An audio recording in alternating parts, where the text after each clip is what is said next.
अस्सलाम वालेकुम स्टूडेंट्स, मेरा नाम है इब्राहिम और आज की इस वीडियो में हम लोग डिस्कस करेंगे कि रिसर्च प्रपोजल्स कैसे लिखते हैं। इसके अलावा मैं आपको बताऊंगा कि what is research, what is proposal, definition of research proposal, types of research proposal, importance, advantages and relationship of research proposal with research, और सबसे इम्पोर्टेंट चीज कंपोनेंट्स ऑफ रिसर्च प्रपोजल्स, वो भी आज के इस टॉपिक पे मैं कवर करूंगा। तो ये स्टार्ट करते हैं। सबसे पहले रिसर्च की डेफिनेशन समझते हैं। रिसर्च से मुराद वो सिस्टमैटिक इन्वेस्टिगेशन मतलब तहकीक है जो कि हकाइक तक पहुंचने में मदद देती है और जिससे हम बेहतर नताइज हासिल कर सकते हैं। यहाँ पर मैं ये बताता चलूँ कि सिस्टमैटिक इन्वेस्टिगेशन से मुराद ऐसी तहकीक है जो कि एक सिस्टम या कुछ स्टैंडर्ड्स की बुनियाद पर की जाती है। अगर आपकी इन्वेस्टिगेशन के अंदर किसी किस्म के सिस्टम या स्टैंडर्ड्स या पैरामीटर्स को बुनियाद बनाकर नहीं तहकीक की जा रही तो वो एक अच्छी इन्वेस्टिगेशन नहीं समझी जाएगी, बल्कि एक आम इन्वेस्टिगेशन या तहकीक समझी जाएगी।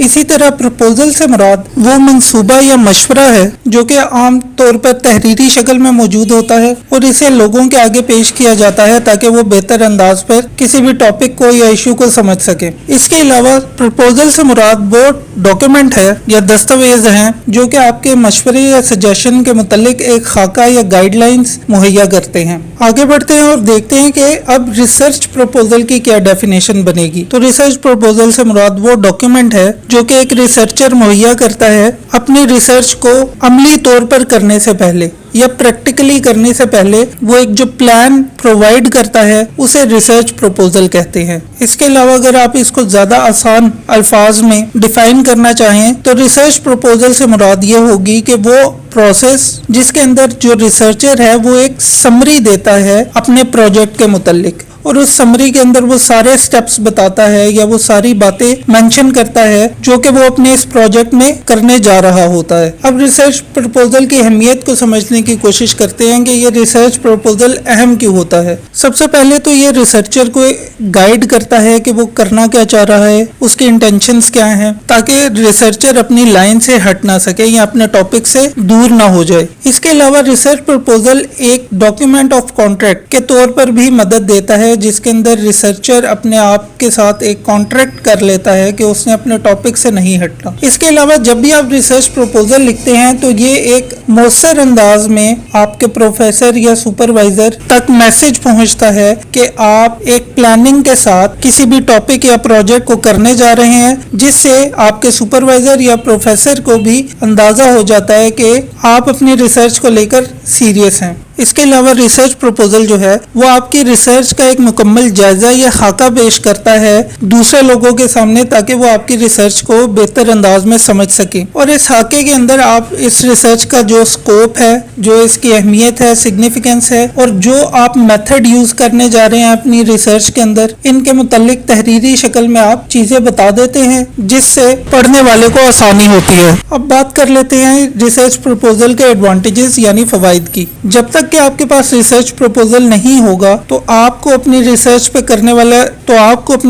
पे होने वाले अखराजात के मुतालिक भी आइडिया नहीं हो सकेगा। और अगर आप ये रिसर्च किसी और के लिए कर रहे हैं, किसी और इदारे के लिए कर रहे हैं या इंसान के लिए कर रहे हैं, तो जितने फंड्स आपको दरकार होंगे उनका अंदाजा आप नहीं कर सकेंगे और आपको वो सपोर्ट या फंड्स हासिल करने में दिक्कत पेश आएगी। रिसर्च प्रपोजल आपको एक मौका फराहम करता है अपनी रिसर्च प्रैक्टिकली स्टार्ट करने से पहले कि आप इसमें आने वाली प्रॉब्लम्स को रिव्यू कर लेते हैं या भांप लेते हैं। एक और फायदा जो रिसर्च प्रपोजल का होता है वो ये है कि आप अपने आप को और अपने इर्द गिर्द के लोगों को या अपने सुपरवाइजर या अपने प्रोफेसर्स को इस बात पर माइल करने में कामयाब हो जाते हैं कि आप इस रिसर्च को लेकर सीरियस हैं और फिर वो आपकी हर हवाले से सपोर्ट करते हैं। रिसर्च प्रपोजल आपका अपना फोकस किसी भी रिसर्च प्रोग्राम के अंदर बरकरार रखने में मदद करता है। एक और अहम फायदा जो रिसर्च प्रपोजल का है वो ये है कि रिसर्च प्रपोजल एक इनिशियल स्टेज है, एक इब्तदाई मरहला है जिसके अंदर आप बहुत सी नई चीजें या बहुत से नए आइडियाज भी सीखते हैं और जब आप प्रैक्टिकली रिसर्च करना शुरू करते हैं तो उससे पहले आपको एक क्लियर पिक्चर मिल जाती है कि आपकी रिसर्च मजीद कैसे बेहतर हो सकती है। नॉवल आइडिया से मुराद नए आइडियाज हैं जो कि वक्त के साथ साथ इवॉल्व होते हैं, पैदा होते हैं। आइए अब समझते हैं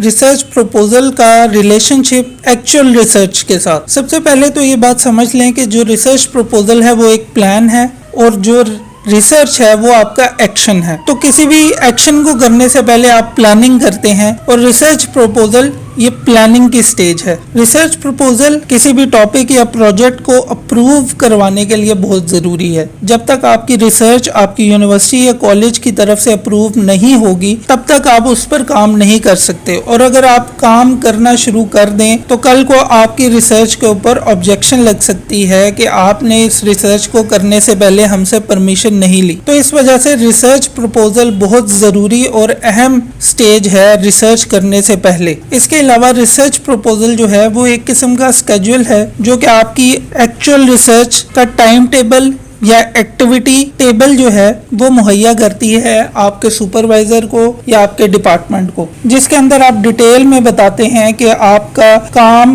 कितने वक्त में मुकम्मल होगा। मजीद ये कि रिसर्च प्रपोजल जो है वो एक किस्म का खाका है या नक्शा है असल रिसर्च का। जब तक कि आपके पास ये खाका या नक्शा मौजूद नहीं होगा तो आपकी जो असल रिसर्च है या जो प्रोजेक्ट है उसमें आपको बहुत सारे मसाइल का सामना करना पड़ेगा। इस वजह से रिसर्च प्रपोजल आपकी असल रिसर्च की अक्कासी करता है और इसी वजह से इसे मिरर ऑफ रिसर्च कहा जाता है। और आखिर में ये बात दोबारा मैं रिपीट करता चलूं कि रिसर्च प्रपोजल आपका एक डॉक्यूमेंट ऑफ कॉन्ट्रैक्ट है उस प्रोजेक्ट या थीसिस के लिए जिस पर आप फ्यूचर में काम करने जा रहे हैं। आगे देखते हैं टाइप्स ऑफ रिसर्च प्रपोजल। यहाँ पर दो major types of research proposal बताई गई हैं, जिनमें सबसे पहली है इंटरनल रिसर्च प्रपोजल और दूसरी है external research proposal. Internal research proposal की मजीद आगे दो टाइप्स हैं, इसी तरह एक्सटर्नल रिसर्च प्रपोजल की भी मजीद आगे दो टाइप्स हैं। सबसे पहले इंटरनल रिसर्च प्रपोजल और इसकी टाइप्स को समझते हैं। इंटरनल रिसर्च प्रपोजल की जो पहली टाइप है एकेडमिक, इस टाइप के अंदर आप एक रिसर्च प्रपोजल लिखते हैं जिसका मकसद डिग्री हासिल करना होता है, और ये रिसर्च प्रपोजल आप अपने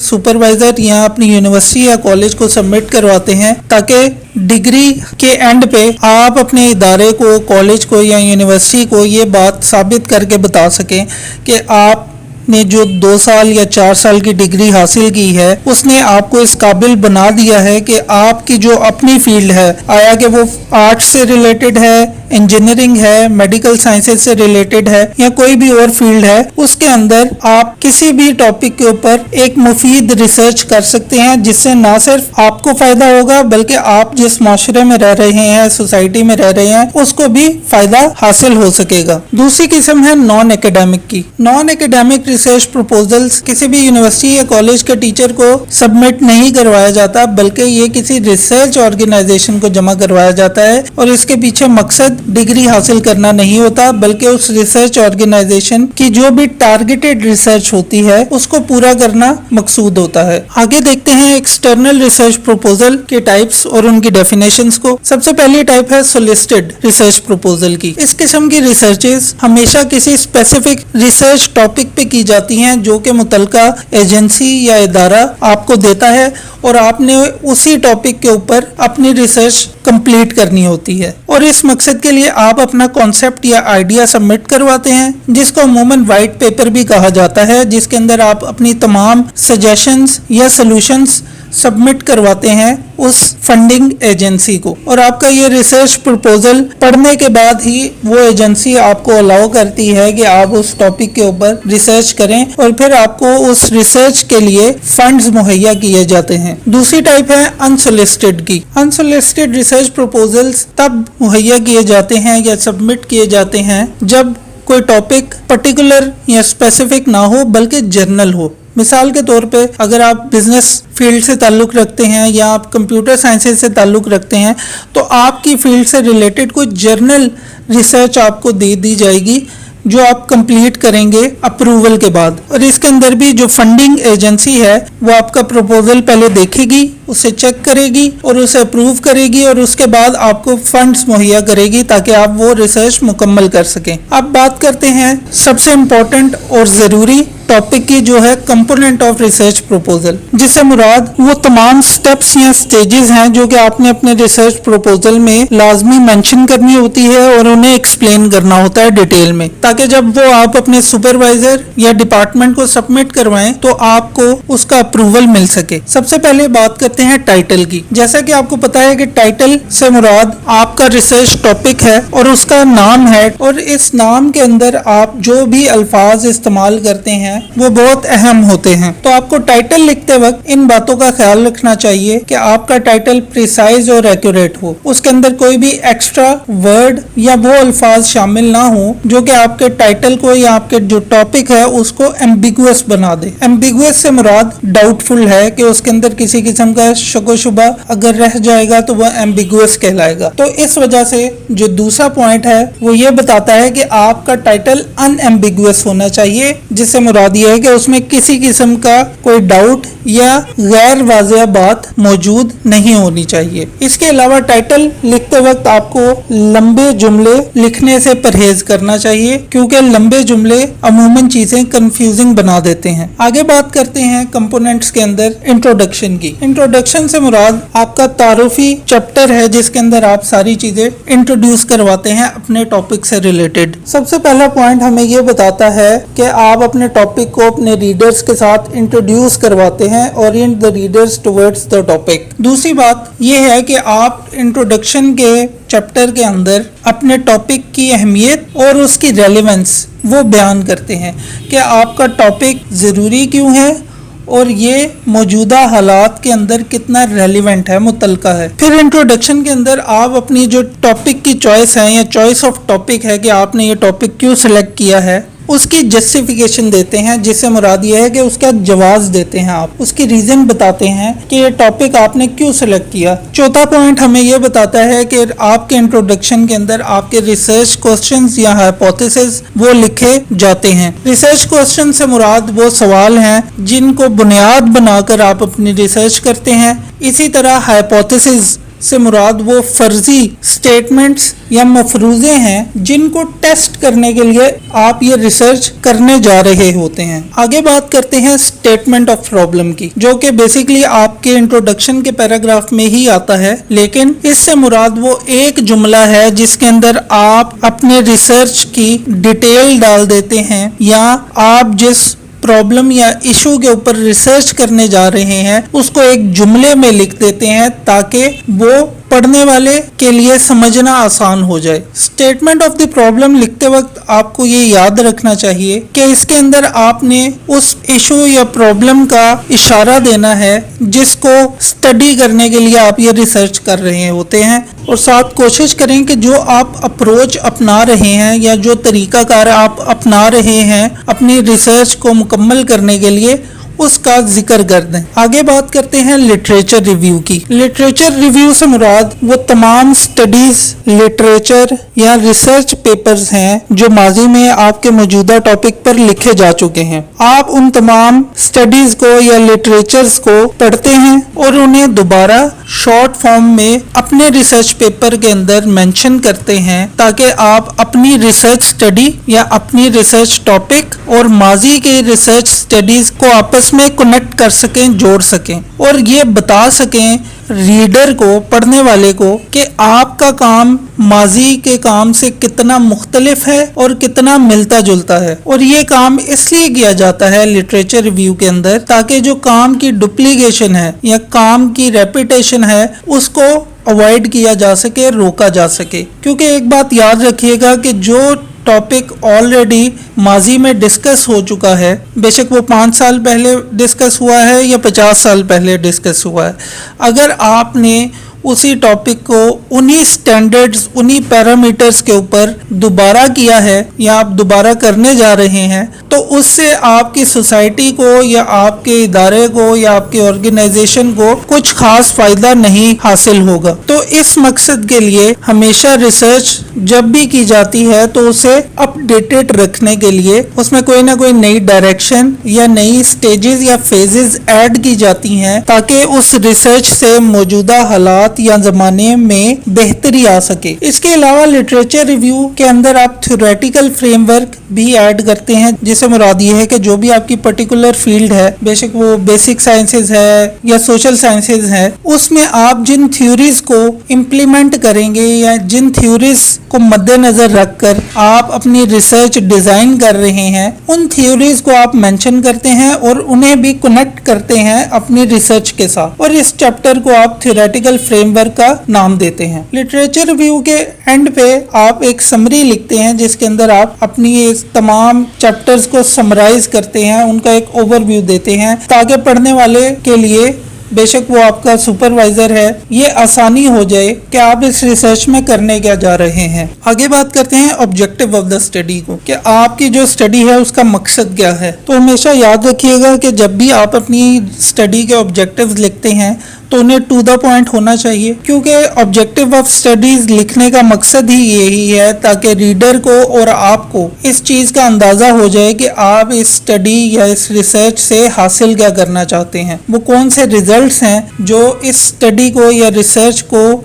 करने के बाद आपको मिलेंगे। नेक्स्ट है वर्क प्लान। जैसा कि इसके नाम से आपको पता चल गया है, वर्क प्लान से मुराद आपकी प्लानिंग है काम करने की, कि आप किस वक्त में कौन सा काम करेंगे या किस दौरानिये में कितना काम खत्म करेंगे और आपके प्रोजेक्ट को कितना वक्त दरकार होगा। आपकी स्क्रीन पे ये एक वर्क प्लान आ रहा है, ये बेसिकली एक सैंपल है वर्क प्लान का, जिसके अंदर आप देख सकते हैं कि मंथ वाइज इसे बनाया गया है, जनवरी, फरवरी और बाकी मंथ्स आगे लिखे गए हैं। लेफ्ट साइड पर आप देख सकते हैं कि आर्टिकल्स, रिव्यू, बुक्स वगैरह की हेडिंग दी गई हैं, डाटा कलेक्शन, डाटा प्रोसेसिंग, ये वो तमाम स्टेजेस हैं जो कि आप करेंगे एक मखसूस मंथ के अंदर, जिसको आपने मेंशन कर देना है। यहाँ पर इस चीज का ख्याल रखिएगा कि ये रिसर्च प्रपोजल के अंदर जब भी आप वर्क प्लान लिखते हैं तो ये एक एक्सपेक्टेड डेट होती है, लाजमी नहीं कि आप इसी को मुकम्मल वक्त में कर पाएंगे, क्योंकि इसके अंदर मुख्तलिफ किस्म के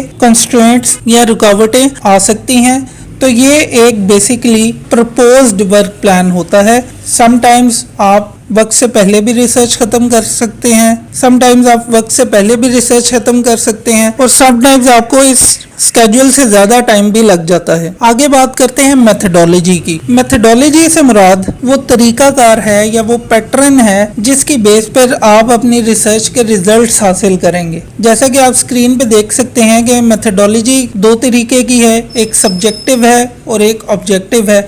सब्जेक्टिव मेथडोलॉजी के अंदर जो मेथड्स यूज होते हैं उनमें इंटरव्यूज हैं, क्वेश्चनेयर्स हैं, डिस्कशंस हैं, सर्वेज हैं। ये वो तमाम तरीकेकार हैं जिसकी बुनियाद पर आप अपनी रिसर्च का डाटा हासिल करेंगे और उस डाटा को फिर आप एनालाइज करेंगे और उसमें से रिजल्ट निकालेंगे। इसी तरह अगर ऑब्जेक्टिव मेथडोलॉजी देखें तो उसके अंदर एक्सपेरिमेंट्स हैं, यूज ऑफ मेजरिंग डिवाइसेस है, यूज ऑफ रिकॉर्डिंग डिवाइसेस है। ये अमूमन उस तरह की रिसर्चेज में इस्तेमाल होता है जिसमें आप मुख्तलिफ लोगों से डिटेल में इंटरव्यूज ले रहे हैं और आपके क्वेश्चन जो हैं वो लिमिटेड नहीं है। या आप एक ऐसी रिसर्च कर रहे हैं जिसके अंदर आप एक्सपेरिमेंट की फेज से गुजरते वक्त कुछ नए रिजल्ट्स हासिल कर लेते हैं जो कि आपकी रिसर्च से रिलेटेड नहीं होते। तो इस किस्म की रिसर्चेस के लिए जो बेहतर मेथडोलॉजी समझी जाती है वो ऑब्जेक्टिव मेथडोलॉजी है। आगे बात करते हैं रिसर्च डिजाइन की। ये भी मेथडोलॉजी का हिस्सा है और रिसर्च डिजाइन,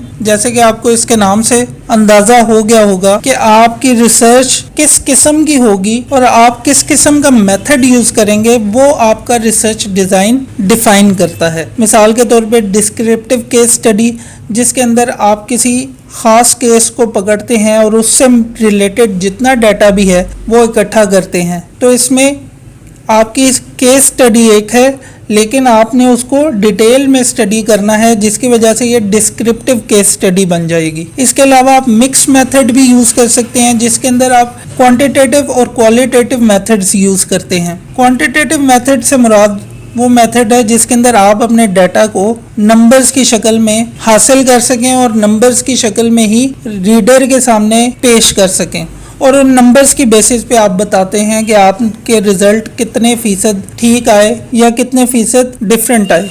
इसी तरह क्वालिटेटिव रिसर्च मेथड से मुराद वो मेथड है जिसके अंदर अमूमन नंबर्स वगैरह नहीं होते और आप इस किस्म की रिसर्च उन प्रोजेक्ट्स के लिए करते हैं जिसके अंदर अमूमन इंटरव्यूज शामिल हों, फोकस ग्रुप्स शामिल हों या ऐसी रिसर्च हो जो वक्त के साथ इवॉल्व हो रही हो, जिसकी मिसाल मैं पहले दे चुका हूँ कि आप एक टॉपिक पे रिसर्च करते हैं लेकिन वक्त के साथ साथ उस टॉपिक से रिलेटेड कुछ और टॉपिक आपके सामने उभर के आते हैं और उन टॉपिक्स को अपने रिसर्च के साथ कनेक्ट करने के लिए आप फिर क्वालिटेटिव मेथड यूज करते हैं। आगे बात करते हैं पॉपुलेशन और सैम्पलिंग की। जब भी आप रिसर्च करते हैं तो आप रिसर्च के लिए जो भी सैंपल इकट्ठा करते हैं, सैंपल से मुराद वो नमूना है जो आपकी ओवरऑल पॉपुलेशन की नुमाइंदगी कर रहा होता है, क्योंकि जब भी आप रिसर्च करते हैं तो आपके लिए पॉसिबल नहीं होता कि आप अपनी रिसर्च के लिए तमाम पॉपुलेशन को इन्वॉल्व कर सकें। पॉपुलेशन से मुराद वो तमाम आइटम्स हैं या लोग हैं या वो मवाद है जिसके ऊपर आप अपनी रिसर्च करना चाह रहे होते हैं।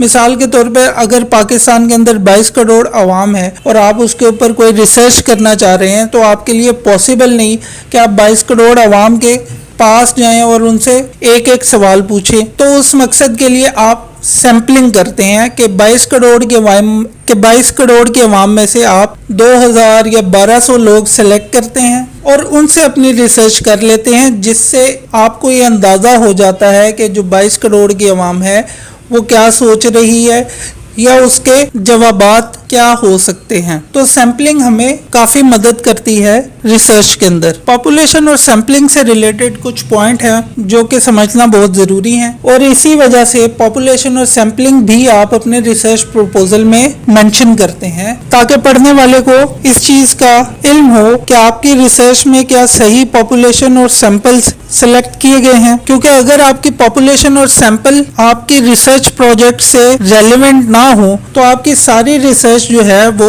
डिसअप्रूव हो जाएगी और आपको रिसर्च करने की इजाजत नहीं मिल सकेगी। तो सबसे पहला पॉइंट ये है कि आप अपनी सैम्पलिंग टेक्निक जो है उसको लाजमी मेंशन करें। क्या है आप क्वांटिटेटिव सैम्पलिंग टेक्निक अपना रहे हैं या क्लस्टर रैंडम सैम्पलिंग टेक्निक अपना रहे हैं। क्लस्टर रैंडम सैम्पलिंग टेक्निक के अंदर आप मुख्तलिफ ग्रोहों को लेते हैं, ग्रुप्स को लेते हैं और अपनी रिसर्च का डाटा कलेक्ट करते हैं और रिजल्ट्स हासिल करते हैं। इसके अलावा आपका जो सैंपल का साइज है, जिसकी मिसाल मैंने पहले दी कि 22 करोड़ में से अगर आप 2000 लोग सेलेक्ट कर रहे हैं तो ये आपका सैंपल साइज बनेगा या साइज ऑफ सैंपल होगा। इसको भी आप लाजमी मेंशन करते हैं अपने रिसर्च प्रपोजल के अंदर। उसके अलावा जो आपकी पॉपुलेशन है, अगर वो 22 करोड़ पाकिस्तानी अवाम है तो ये जो पाकिस्तानी अवाम है ये आपकी पॉपुलेशन है और इसके अंदर से 2000 लोगों को सिलेक्ट करना ये आपका सैंपल साइज होगा। इसके साथ साथ सैम्पलिंग टेक्निक के अंदर जो दूसरी टाइप है वो एक्सपेरिमेंटल और कंट्रोल ग्रुप्स की है। एक्सपेरिमेंटल और कंट्रोल ग्रुप्स वो होते हैं जिनको आप कुछ गाइडलाइंस देकर कंट्रोल करते हैं। मिसाल के तौर पर अगर 22 करोड़ अवाम में से आप कॉलेज जाने वाले बच्चों को सिलेक्ट कर रहे हैं तो ये आपने अपने ग्रुप्स को कंट्रोल कर लिया है, क्योंकि आपने सिर्फ कॉलेज जाने वाले बच्चों के ऊपर ही अपनी रिसर्च करनी है। तो आपने अपने सैंपल को मखसूस किया है। इसी तरह आपने इस बात का भी ध्यान रखना है कि आप में किसी किस्म की बायसनेस ना हो पॉपुलेशन और सैंपलिंग के मरहले में। बायसनेस से मुराद किसी किस्म का तासुब है या कैटेगराइजेशन या डिवीजन है। जो आगे बात करते हैं रेफरेंसेस की। रेफरेंसेस से मुराद वो तमाम हवाला जात हैं जो कि आप अपनी रिसर्च में लिखते हैं जिनका ताल्लुक उस मवाद से होता है जो आपने दूसरे रिसर्चर्स या दूसरी रिसर्च स्टडीज से उठाया होता है या लिया होता है। और ये रेफरेंसेस लिखना इसलिए ज़रूरी होते हैं ताकि आप अपने सुपरवाइज़र को या रीडर को ये बता सकें कि आपने जो काम अपना किया है वो अलहदा है और जिस मवाद को आपने दूसरे की रिसर्च से हासिल किया है वो उसका काम है। अगर आप अपने रेफरेंसेस को साइट या मेंशन नहीं करते और फ्यूचर में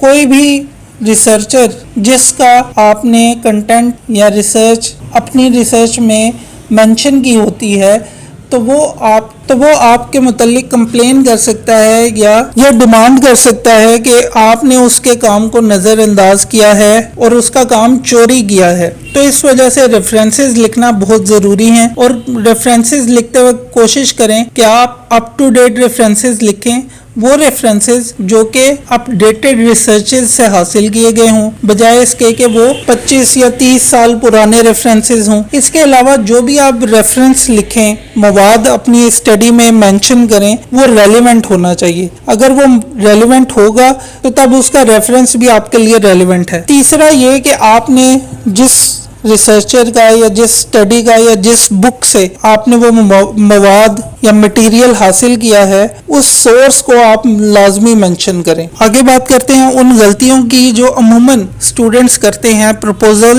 राइटिंग के अंदर। सबसे पहली गलती वो ये करते हैं कि वो माइनर या छोटे इश्यूज जो होते हैं रिसर्च के अंदर, उनके ऊपर ज्यादा डिटेल लिख देते हैं और जो कि मेजर इश्यूज होते हैं आपकी रिसर्च के, उनके ऊपर बहुत कम इंफॉर्मेशन या डिटेल लिखते हैं। दूसरी बड़ी गलती ये करते हैं कि वो बहुत ज्यादा साइटेशन या इनकरेक्ट रेफरेंसेस लिखते हैं जिनका आपकी स्टडी से कोई ताल्लुक नहीं होता, या वो रेफरेंसेस सिर्फ इसलिए लिख देते हैं ताकि पढ़ने वाले को लगे कि इन्होंने ज्यादा लिटरेचर पढ़ा है। तीसरी बड़ी गलती आपके लिखने का अंदाज है कि उसमें बहुत सी मिस्टेक्स आप कर बैठते हैं जिसकी वजह से पढ़ने वाले को दिक्कत पेश आती है। चौथी बड़ी गलती जो कि अमूमन स्टूडेंट्स करते हैं कि वो अपनी जो रिसर्च है या स्टडी है उससे मुतल्लिक जो उनकी बेसिक अजम्पशंस या वो फर्ज की हुई बातें या हाइपोथेसिस हैं, उनको लिखना भूल जाते हैं या उनको लिखते नहीं हैं और इसकी जगह वो इररेलेवेंट अजम्पशंस लिख देते हैं, वो फर्जी बातें या मफरूजे लिख देते हैं जिसका